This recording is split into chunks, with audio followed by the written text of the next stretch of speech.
Hey guys, what's up and welcome back to another coffee talk. Today I am bringing all the best vibes considering today's video is all about how to not let bad energy affect us. I made sure to get all of the energy today just positive and good flowing. I don't know. I'm drinking a coffee out of my new mug. I think I told you guys about this mug a couple episodes ago. It's like a speckled mug with a reindeer on it. Oh, Bentley, are you good? There's a lot going on in this intro, but it's just a little speckled reindeer mug and it's making me all excited for Christmas. I'm really excited for Christmas this year and it feels weird. I'm gonna jump into the episode in a second, but it feels weird that I haven't really posted anything to my personal accounts in a little while, only because I feel like there's just so much going on behind the scenes right now, like in terms of just, I think, I don't want to jinx it. I really don't want to jinx it, but maybe if I tell you guys and you keep your fingers crossed for me too, it'll do the opposite of jinxing it. But I think I found my house, which is so exciting. I should know more hopefully by the end of this week. But yeah, I put an offer in on a house and I'm hoping that I get it. And if I do, oh my god guys, this is like the Koze house of all coziest houses. You know what I mean? I don't know if that actually even makes sense or if you would know what I mean, but it is just like, it's like if I were to go on to Sims and make a house that was like Koze inspired, but also just, it's just so perfect and that's why I don't want to jinx it. So keep your fingers crossed for me and I'll keep you guys updated. And if I do get it, then I will be vlogging the whole process and it'll eventually go up on my vlog channel. But that is not what we're here to talk about today. Today, I am actually taking a request. I want to pull it up. I've been taking your guys' requests off of the Discord chat, so I'll leave a link to that in the description notes down below. If you guys want to come join the Discord chat, there is a full chat that's just for coffee talk requests, but there's also a bunch of other chat rooms where everybody just updates each other and it's really fun. So this one actually comes in from Writerly Hacker and she said, coffee talk idea, how to recollect yourself quickly after talking to a toxic person who you can't avoid. You can't always avoid the toxic person. It might be a colleague or a boss, but there should be a way to get back into a groove without wasting hours or ruining the day. There is, isn't there? And 9 of you guys upsourced it and 8 of you guys hearted it. So I decided to make a full talk today while we sit over a caffeinated beverage and dissect this. Although Bentley's gonna want up on the bed now, so one moment. Yes, you haven't been around much either, at least on the interwebs. Bentley is also still thriving. He had a vet appointment last week. Everything's looking good. Living his best life. He's also gonna love this new house. I can't even think about it. Let's just get back to the topic. So I feel like we've all experienced this before, whether it is a colleague, sometimes it can even be a friend or a family member, it can be a stranger, it can be online, it can be offline. Either way, I feel like bad energy has the ability to kind of catch us anywhere. And it's especially difficult when it comes from people that we absolutely cannot get away from, like a colleague or a family member or a good friend or someone you live with, anything like that. So we're gonna go into all of those things today, but before we do, I feel like one of the things that I love just exploring and understanding, I'm actually reading a book right now called The Highly Sensitive Person, which I highly recommend if any of you guys are about to identify with this, but I feel like we're seeing more and more people identify as empaths. And if you don't know what an empath is, it just basically means that you're able to absorb the energy of those around you. And a lot of the times, I mean, whether or not you consider yourself to be an empath, it could also just mean that you're a highly sensitive person, that you pick up on subtle cues, that you pick up on subtle things. It can even just be down to someone's facial expression, their body language, the way that they're moving or flowing. It's like you can catch their mood. And if you're an empath, the difficulty with that sometimes is if you are around negative energy or you're around more difficult energy and you're picking up on it, it can be hard sometimes not to absorb it and almost take it on as your own energy. So if you are looking for deeper research into that, I do recommend The Highly Sensitive Person. I am not finished it. I'm literally only like 2 chapters into the book and it is a lot. Like it's definitely going to pull apart your emotional baggage just all the way from childhood, and it is very releasing, but it's an intense read, especially if you actually are a highly sensitive person. You will feel highly sensitive reading this book, but you'll also feel seen. It's amazing.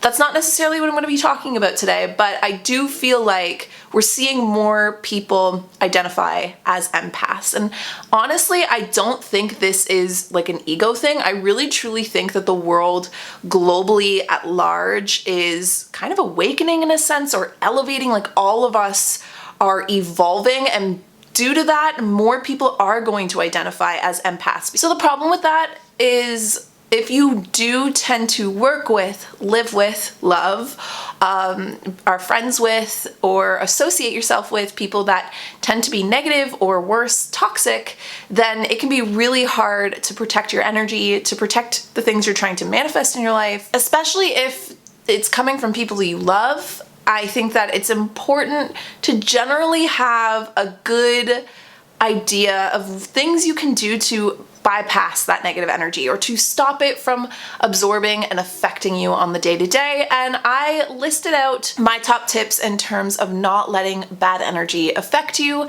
and they are as follows. So first and foremost, I feel like we need to state the obvious, which is if you can, cut them out. This is, again, if you are a highly sensitive person or you're an empathic person, this can actually be a really difficult thing to master, and it's literally just cutting people out. And you don't owe people an excuse, you don't owe people an explanation.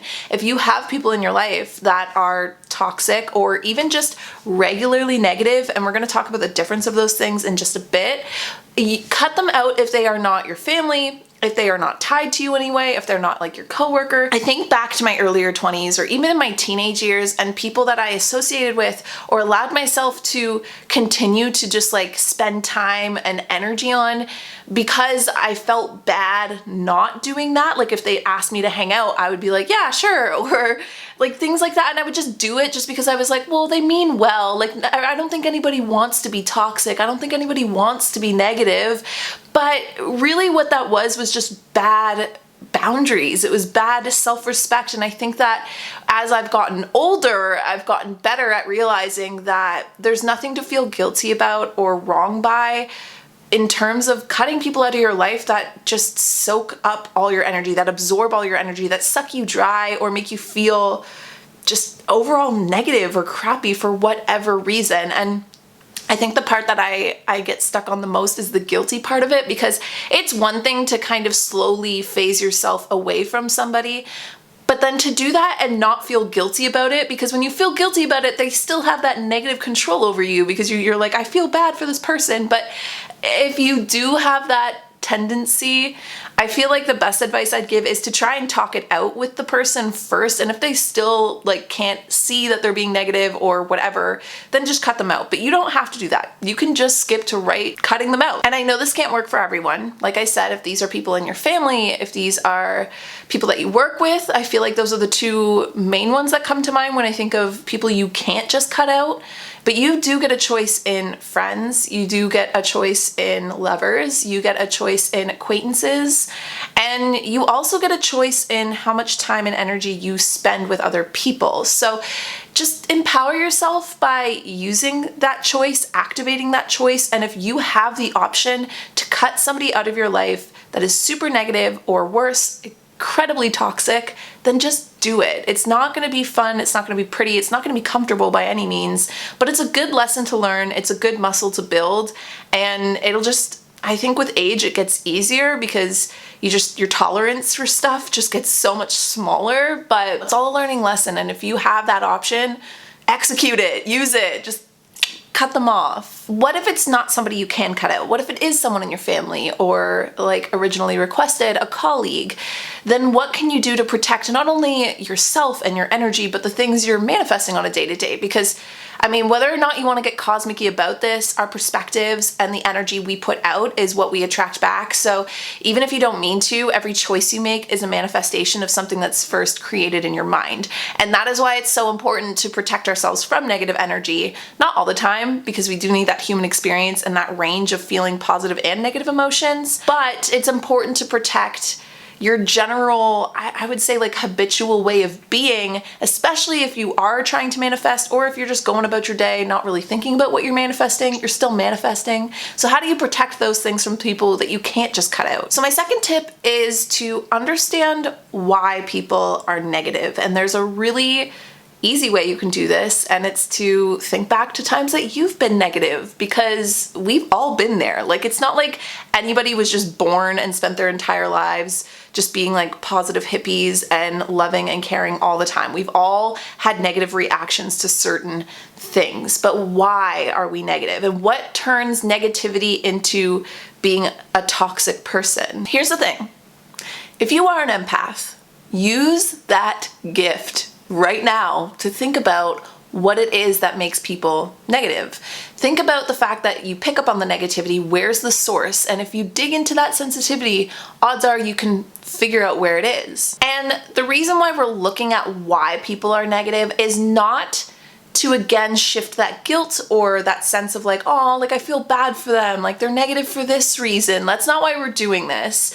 We're doing this because if you understand why behaviors show up the way they do, it's easier to, I guess, like unpersonalize it and realize that it's not really about you, especially when somebody is negative or toxic. Even if it's spewed in your direction, it rarely ever has anything to do with you. Just like when we're feeling negative and we take it out on other people, it's nothing to really do with them. It's usually because we're feeling bad about ourselves. The thing about being human and being human beings in general is that we tend to run on patterns, whether we recognize this or not. Everything you do, even if you pick out your routine or you don't, you do most things automatically. And this actually, it's hardwired. We're hardwired that way for a reason, because if we had to consciously think of every single thing we had to do down to breathing, we would be so overwhelmed and over-aroused by life. So a lot of the things that we do, especially our thoughts and our, I guess you might say, like manual settings every single day,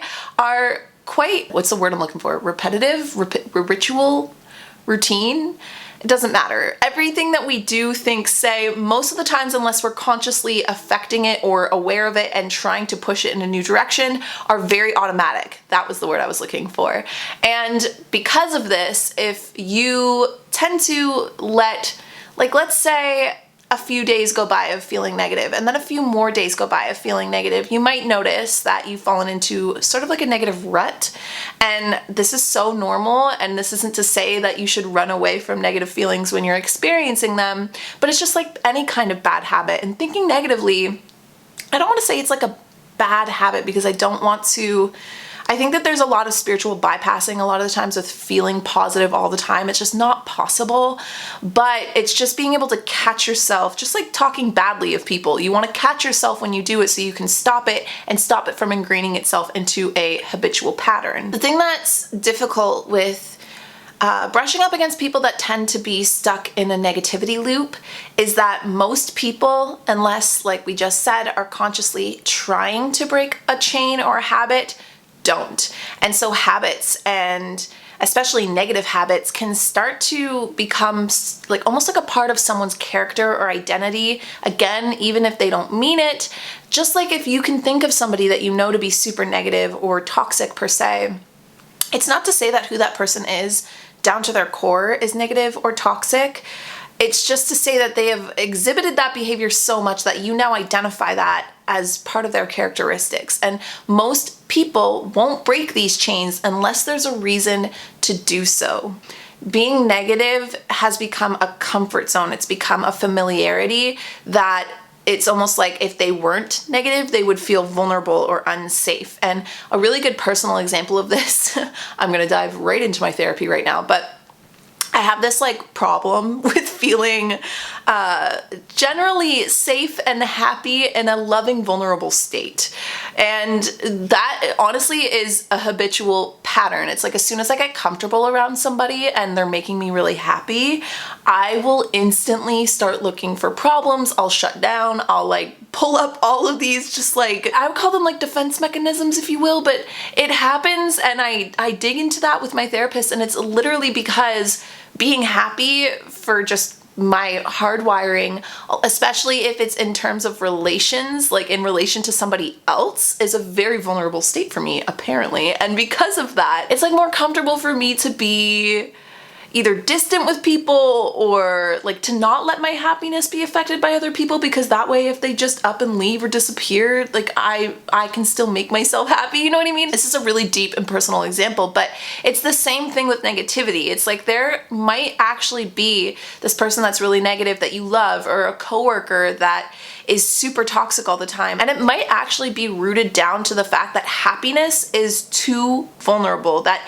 feeling positive about situations has hurt them in the past before, and because of that, it's more comfortable to stay toxic or to stay negative. It's not your responsibility to carry that weight for them, but I do think that there is an important empowerment, especially with people that you can't cut out of your life, to understand where their negativity is coming from, because it, again, like I said, it makes it easier to detach from the personalization that comes from especially negative attacks, but just in general negativity. Usually, I would say 99% of the time, self-imposed negativity, and it has nothing to do with you. And if you can remember anything from today's chat, it's that like attracts like. So we're gonna get into how to block yourself from this energy, but jealousy attracts jealousy. Negativity attracts negativity. Gossip attracts gossip.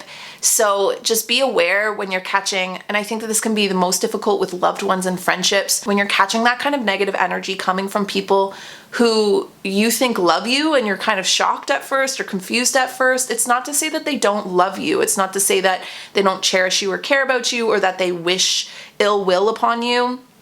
If you have a friend that seems to be really negative or talking badly about you, or seems to like have a jealousy issue, or a loved one who's being super negative and shutting you out or talking down to you, it again has very little to do with you and more to do with what's going on inside of them. And hopefully they'll have that self-actualization and awareness in order to see it and shift it, but it's not your responsibility to carry, and it's probably got very little to do with you. All right, guys, we've got 5 more tips on how to protect yourself from negative energy. But before we jump in, I want to leave you guys with some of the sponsors that brought you guys today's episode.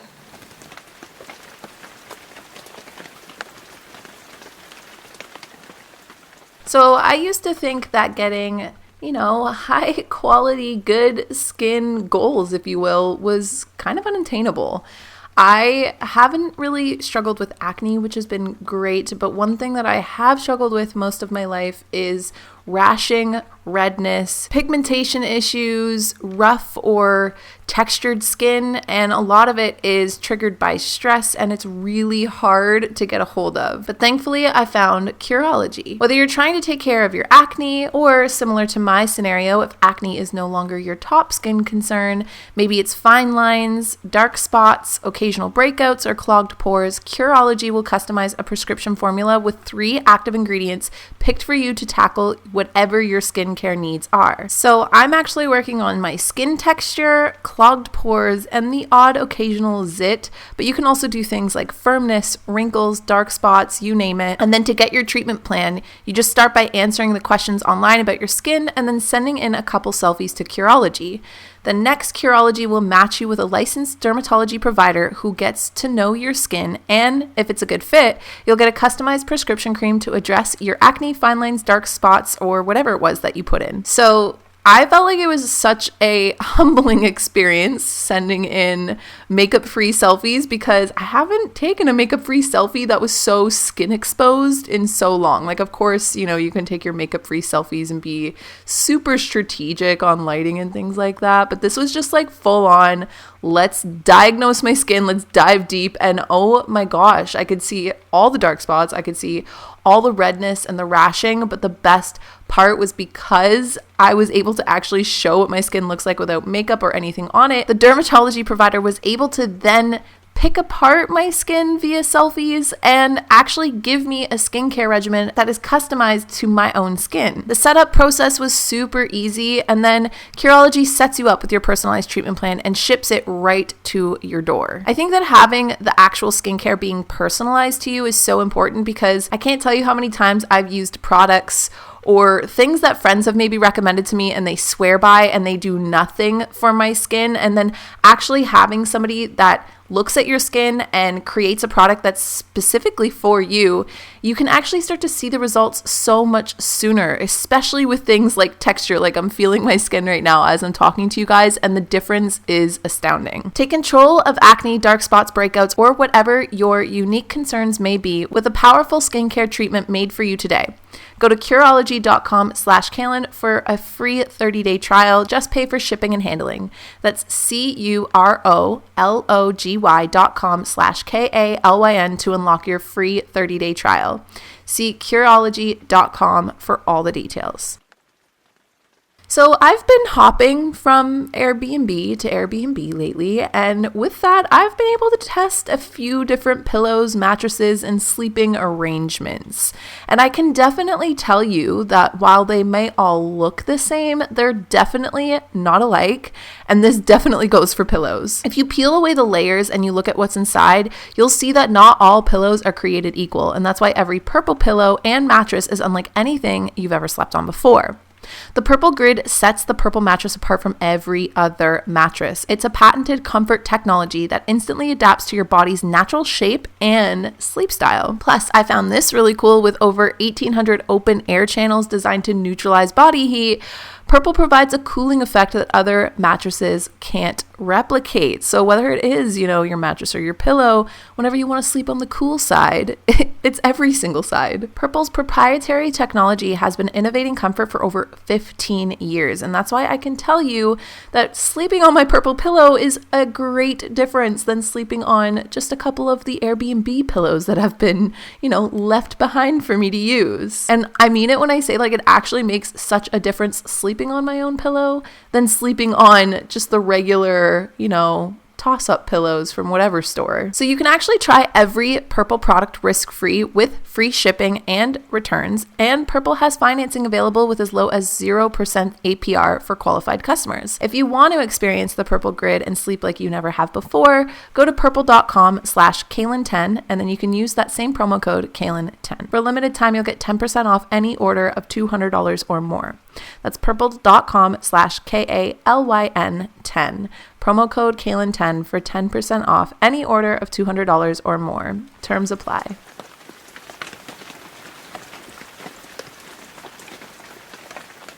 So now we're going to break down the difference between what is a toxic person versus what is a negative person, because I do think that it's important to differentiate the two. And I think it's important to be able to see the difference between someone who is toxic versus someone who is just experiencing some negative emotions in the moment. So not every single person who is in a negative mood is a toxic person. And I'm sure you already know that because you've probably felt negative moods before. Heck, even just this weekend, I got into a bad mood for a solid 3 hours, and then it just kind of went away on its own. And I think that is, again, normal. This is not, this chat in general, I feel like there's no way that I don't want to label people, you know what I mean? Because we're all humans. We're all just trying to figure out this experience and figure ourselves out and figure out all the, like I said, stuff that happened in the first 7 to 10 years of life and how it just ripples out and affects the rest of your life. We're all just in that lost sauce of human experience and all of that, which means we all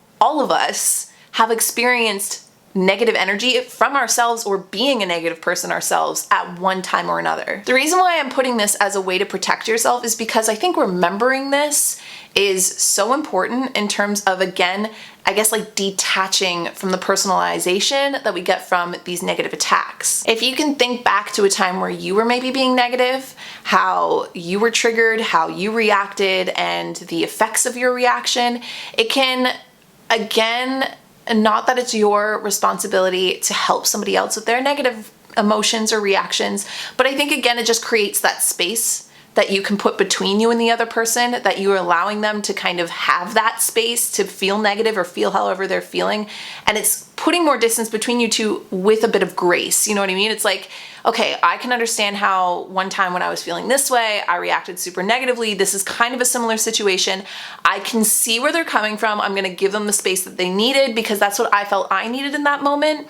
And yes, you are internalizing somebody else's experience, but again, I feel like it's coming from the root of trying to understand and trying to create like a distance between you and the negative energy, and like allowing them to just like poof, let the cloud of negativity poof around them, let the dust fall, and then that distance can go back away. Again, this is specifically with people that we love or care about or even work with. But see, the difference between negative moments or negative people that are being negative in the moment and a toxic person is that there's moments in between that are either neutral or positive to balance everything out, because I don't think that everybody is always positive or even neutral. We all experience the range of human emotions. So even we can be negative at times and then even just a couple hours later be positive or neutral. And that is the difference between somebody that's just going through like a negative moment or maybe even like a negative month or year, where negative people will go through that moment, go through maybe even like a day or two of feeling negative.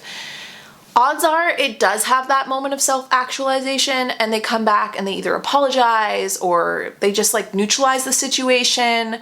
They're just aware of it. They might even feel a sense of guilt. I'm thinking about all the times, like you're probably identifying times that you've been maybe negative and afterwards you felt just terrible because you knew you affected the energy of the room and you're like, gosh, I hate when I do that.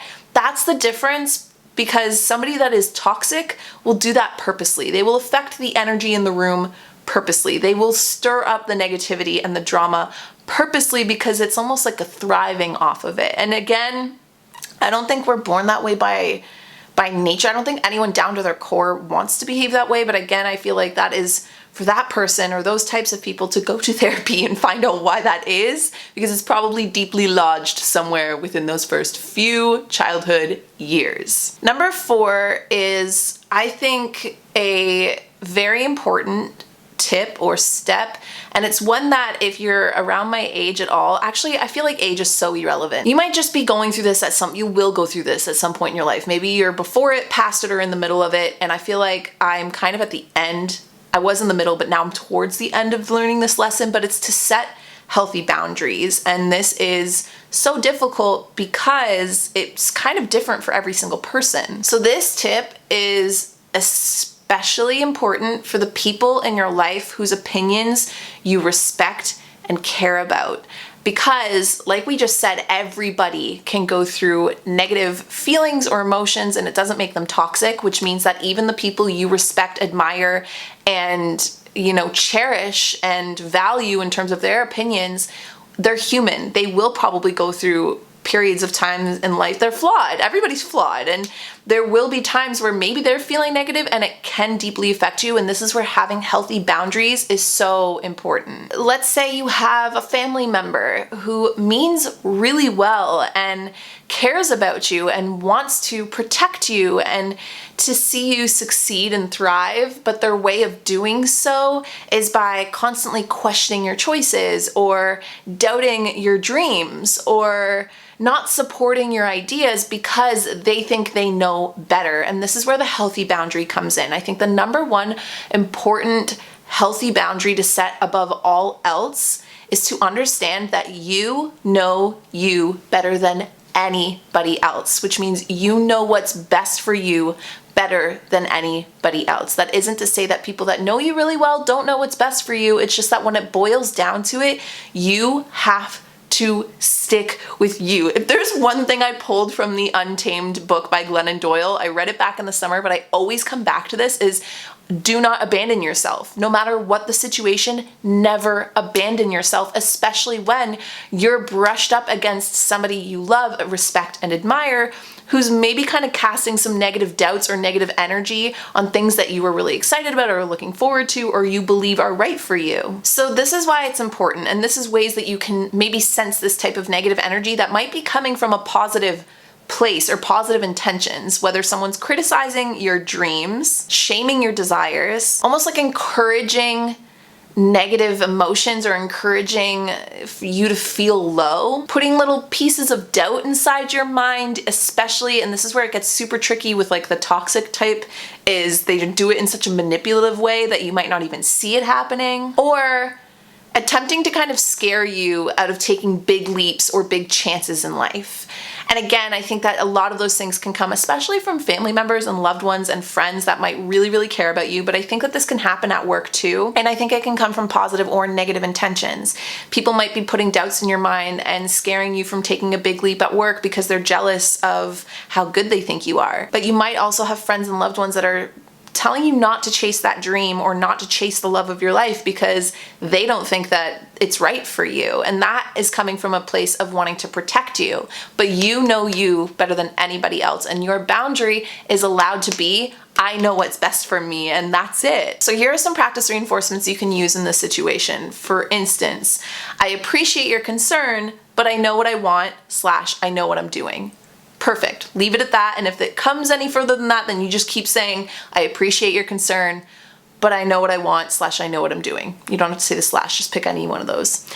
Or you could say, that may be your case or your opinion, but that doesn't make it my truth. And this is what I mean by healthy boundaries. Just because somebody else sees something as truth doesn't mean it's universal truth. And your truth can be different, and you're allowed to remind people that. Another really good one, and feel free to practice this one often, and it's tying back up into an earlier tip, but it's to say, I just need some space right now. And you can use this on people that you love and cherish and respect and admire more than anything in the world. You can use this with a spouse, a boyfriend, a girlfriend, a family member, a parent, a best friend. You can just say like, hey, I need some space right now. And that is you putting up your boundary. And it's nothing against the person that you're saying it to. It may just be that you can't see clearly with this kind of like negative notion that's coming down from somebody you care about and love, and it's affecting you. So you can say, hey, I love you to death, but I just need some space right now while I figure whatever this is out. And that is setting a healthy boundary for you. Making decisions for yourself, at sticking to those decisions, going after your dreams, all of that, the easier this step becomes and the better you get at putting up boundaries with people. And this isn't to say that you can't weigh out the option of somebody who gave you a pretty valid piece of information or opinion. It's just to say that to never let it outweigh your own information, your own research, your own opinion, your own knowledge. If you have a parent that you love to get advice from, get their advice. But if it still doesn't sit well with you and you still believe you know something to be different about yourself or what you want in life, anything like that, coworkers too, then trust your gut. The fifth tip is to figure out what triggers you. And this is a really uncomfortable tip because we don't like being triggered now, do we? But when you figure out what triggers the effect it has on you, then you become, knowledge is power. You become more aware of what things you need to kind of steer away from and what things are just bound to bounce off of you. And a really good example of this is I've opened up a lot online about dealing with body image issues and disordered eating. So I know that that's one of my triggers. I know it because anytime I'm around, including people I love more than anything in the world, and I'm watching them track calories or make comments about people's weight or their changes in body shape, like if they're like noticing it on somebody else, or if I notice other disordered eating, those things are instant triggers for me. And it's almost like, the metaphor about how negativity is like the ocean and you're a boat and you don't have to let the water in or something like that. I think figuring out your triggers is figuring out what pokes holes in your boat. And for me, that pokes holes in my boat. I know as soon as I get around that kind of energy, and it can be unintentional. I think that society at large is obsessed with weight and body image and diet culture. And so I think that it is so entrenched in so many things that it's hard to escape sometimes. But when I catch it around people I really value, respect, and love, I can't help it. I know it has nothing to do with me, but that pokes a hole in my boat and I feel the negativity seep in. And it's important to know these triggers because that is not anybody else's responsibility. I mean, obviously, I hope and wish that everybody could disassociate from diet culture, but that's not everybody's journey, but it is mine.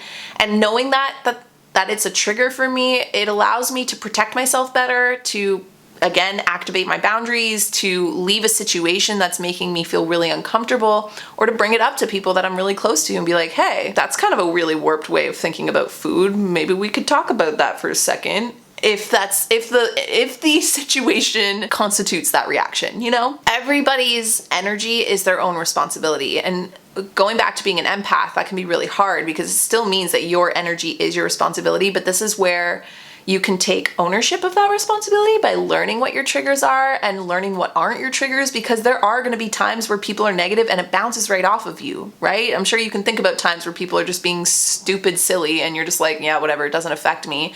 But if you can notice when it does affect you, and that's pretty much the practice tip in this tip in general, is next time you notice someone's energy affecting you badly, catch it, notice it, and find what's poking the hole in the boat. Because if you can do that, if you notice that you're not sure why, but someone being around you is really making you feel some type of way, dissect it in the moment and find what is it that this person is doing that's poking a hole in my damn boat. And you don't have to do this, but it is probably wise to write it down somewhere, whether in an iPhone's note. Just keep a locked note of your own negativity triggers, because knowledge is power, and it's going back to the boundaries thing, but it allows you to use that knowledge to allow things even that do poke holes in your boat to bounce off of you because you know it's coming, you know? So with 2 more tips to go, and they are very important ones, I'm gonna leave you guys with one last little ad break before we jump into the final ways to protect yourself from bad energy.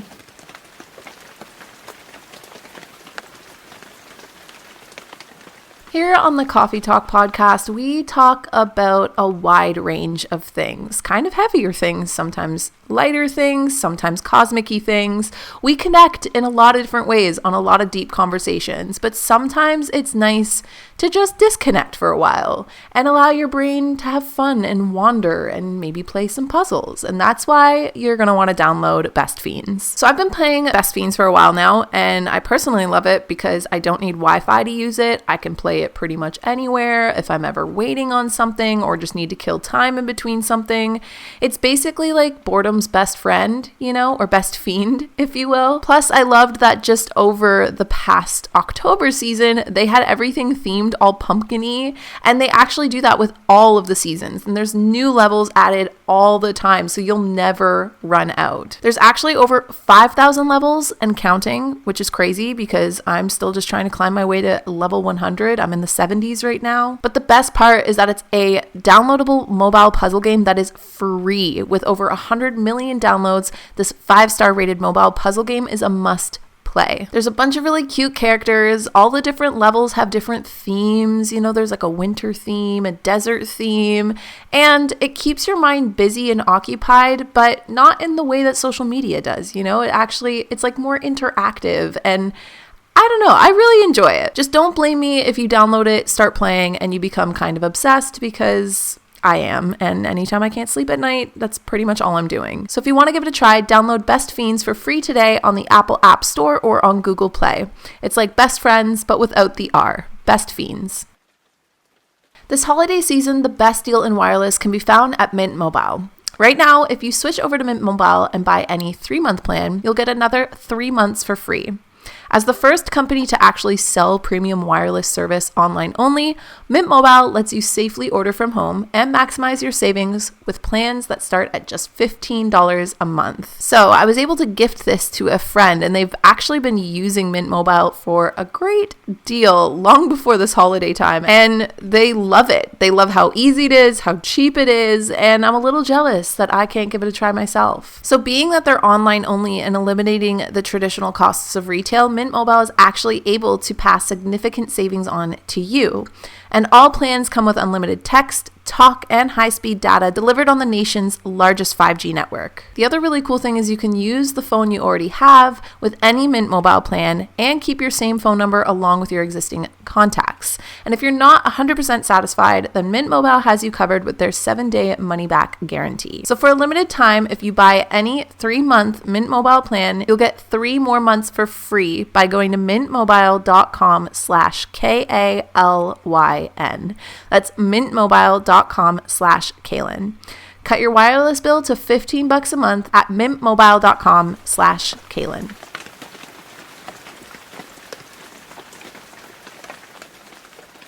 So the sixth way that you can protect yourself from negative energy is it's a lot for the cosmics out there, but even if you're not like a cosmic-y type person, hear me out.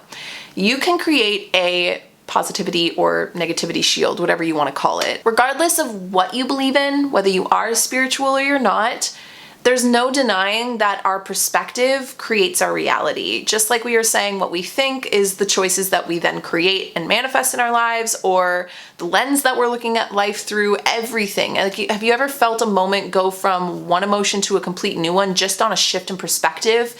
That is what I mean in terms of what you believe in will become your reality. So if you believe that your shield works, it will work. Just like if you don't believe that your shield will work, it won't work, you know? So believing in this tip and understanding and anchoring and solidifying that, you know what, I'm gonna protect myself like 100% and do it in whatever way makes me feel like I have bulletproofed my energy for the day, it will work. Just find the way that works best for you. So there's a couple ways you can do this. If you're a visual person, you can do some sort of visualization. I was on a plane once that had really, really bad turbulence, and it was scaring the crap out of me, and I was flying / traveling alone. So I closed my eyes and I pictured, every time I picture my papa's energy, I picture it as a golden aura. And I pictured this golden aura just encompassing the entire plane, and I was like, this aura, this shield is keeping us safe. And I'm not kidding you, like, I want to say like minutes later, the turbulence just stopped. The rest of the flight went great, and that made me feel empowered and secure and safe in that moment. And that's just one example of visualizing your shield. You can picture that bubble around you in any way. You can picture it sparkly, I don't know, any color you want. It doesn't need to be a bubble. I like to think of bubbles because of the whole bouncing idea. Like if the energy comes, it just bounces off my bubble and goes back out somewhere else, not into anyone in particular. But you can also use mantras like I only allow or I only absorb light and love, or I let this pass through me. If you're catching yourself feeling negative or someone's negative energy, you can just be like, I'm letting this pass through me. I'm letting this pass through me. And then kind of just, I'm a visual person, so I instantly go to visualizations, even if I'm using a mantra, but I picture their energy literally just going through all my atoms and past me. But let's say none of that is really your thing. You're not really into the spiritual world. You can create, just like we talked about patterns, habits, and non-conscious routine things and habitual things we tend to do, you can use that to your advantage and pick a necklace, pick an item, something you keep on you that you have symbolized as a form of protection. An example of this is, I'm going to use my papa again. I always use my papa for protection, just because I feel his energy all the time, and I've had psychics tell me they see his energy around me, so it's just so potent for me. But there's this crystal. I actually brought it to Bali with me when I went to do my yoga teacher training. It's actually back there, and it's this golden color, just like the aura that I picture him in. And anytime I'm doing something or going somewhere that makes me nervous, I keep this crystal on me and I tell myself that it's my papa protecting me. Is it? Who knows? I'll probably never know, but telling my brain that and getting my brain on board with that idea works. It makes me more confident. It makes me feel more secure in whatever uncomfortable situation I'm in. You can also do this with a necklace. You can put a crystal on a necklace. You can even just have a certain necklace or piece of jewelry that symbolizes something. Heck, you can get a protection tattoo put on you if you want to. Just if you are young enough that your parents care about that, please don't tell them that was my idea. You can get anything to symbolize your protection and use that as a shield and allow things to bounce off that shield, or use a mantra to anchor yourself in your intention of not letting negative energy affect you. And I saved the hardest one for last. I do think that the setting boundaries is a close competitor with this one, but this is definitely the hardest tip, and it's a lifelong journey in my opinion, but it is to stop caring what other people do, say, and think. I actually truly do believe, I mean, I'm not qualified to say that this is backed by science or anything like that, but I've read enough books to believe this, that it is part of our human nature to want to be accepted by the pack. It's like instinctual, you know, we need to know that we belong, because to be an outcast way back in the day usually meant death. It meant not surviving. It's like we need each other. So that has evolutionized into what it's become today, which is caring so much about what other people think about us. And I want to do like a full talk on this another time, because I do think it's really important to dissect that,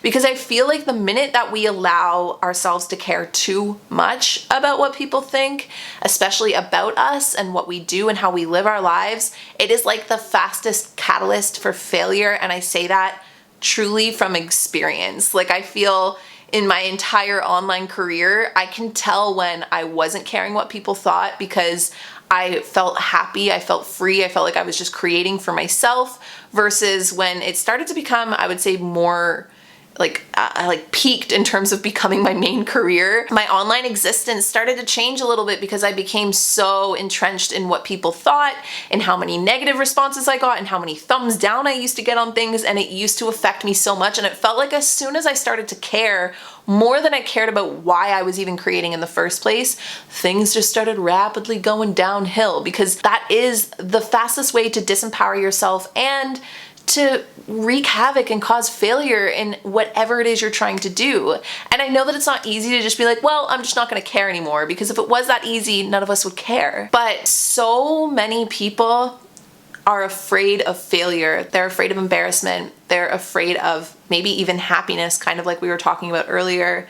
They're afraid of missing out. They're afraid of like other people getting things before they do. It's like a lack mindset. They're stuck in a lack mindset. And I think we've all experienced that lack mindset before, because we've all felt negativity, and that's what negativity is. It is a lack mindset.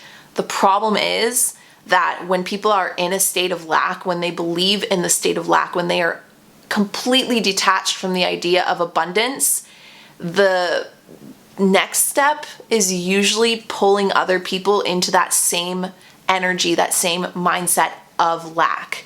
The problem is, if you care too much what other people think, most people, unfortunately, are stuck in that lack mindset, aren't stuck in a thought or a mindset or a current of abundance, and therefore protect yourself, protect your energy. Otherwise, you will fall into that state of lack, and you'll start doubting yourself, and you'll start believing the few negative, even if you get a plethora of positive. Trust me, again, like, I feel like if you guys know me, if you've been listening to my coffee talks or watching any of my online content long enough, you'll know the main, I want to say like 90, it is, I can tell you the actual analytical 99.6% of you guys that are constantly thumbsing me up and sending me positive vibes all the freaking time. But it doesn't matter if you care what people think too much, positive or negative.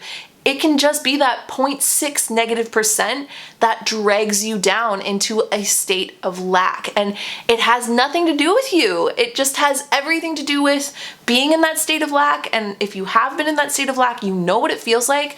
It feels good to pull other people down with you. It sucks, but it's so true. It's human. It's like, oh, okay, they don't have it figured out either. Good, I feel better. Or, oh, that person seems really happy. That's threatening to me. I don't like that because I don't feel really happy. Let's tear that person down. Or, and again, I don't think that I'm not trying to say that like people are innately toxic or negative. I just think that people innately want to protect themselves, and people that are in a state of lack, that see other people being unique, that see other people going completely against the grain, being unapologetically themselves, but they don't feel like they've given themselves that freedom, that is threatening. That is vulnerable. That is that they shouldn't feel that way. They should feel the way I feel. Let's make them feel that way. And if you give people the power to do that, you will also end up feeling that way. Basically, what I'm getting at here is protect your damn energy and unravel as much as you can from what other people think. And I know that that's impossible, at least to the extent of not having any awareness of what people think, because it is, like I said, ingrained into our DNA. We can't help but be aware of what is trending or what people are saying about us, especially if we can read it or see it or hear it. In my experience, I think the best practice when you're confronted with those types of situations is to picture yourself feeling abundant. Picture what abundance means to you.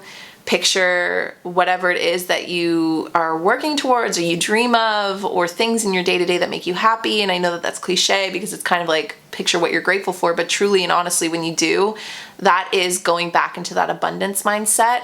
And when you do that, that's the energy that you start attracting again. It keeps you away from the lack mindset. And it's not easy to do, especially if you're getting bombarded with a lot of lack energy and negative energy, to just not care about it. But we have all the, I like the word plethora today. We have all the plethora of tips above us that we just talked about to protect us from that energy.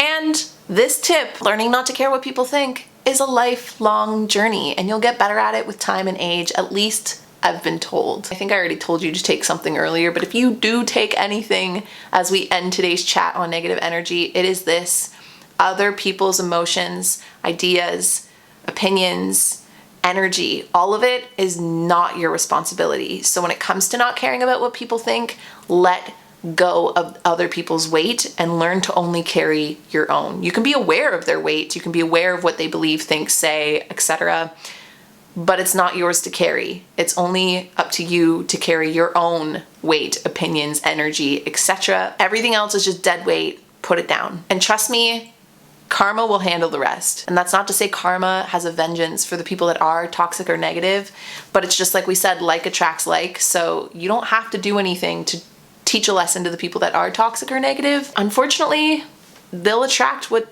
they've created. So there you guys have it. Those are all of my tips on how to not let bad energy affect you. If you have any tips or anything you want to add to the conversation, again, feel free to jump over onto the Discord chat, or if you're on YouTube, to comment it down below. I've actually screenshotted a bunch of your requests from Discord, and I've been loving doing a bunch of just brainstorming and conversation, topic starters for all the coffee talks based on what you guys want to hear and see. So I've been loving that. And thank you so much to Writerly Hacker from Discord for sending in this request. I hope this gave you at least somewhat of an answer to what you were looking for, and some tips you can take into work with your colleagues, which, girl, I feel for you. I have no colleagues, but I get it. To an extent, I get it. And aside from that, I'll talk to all of you guys next week. Bye, guys.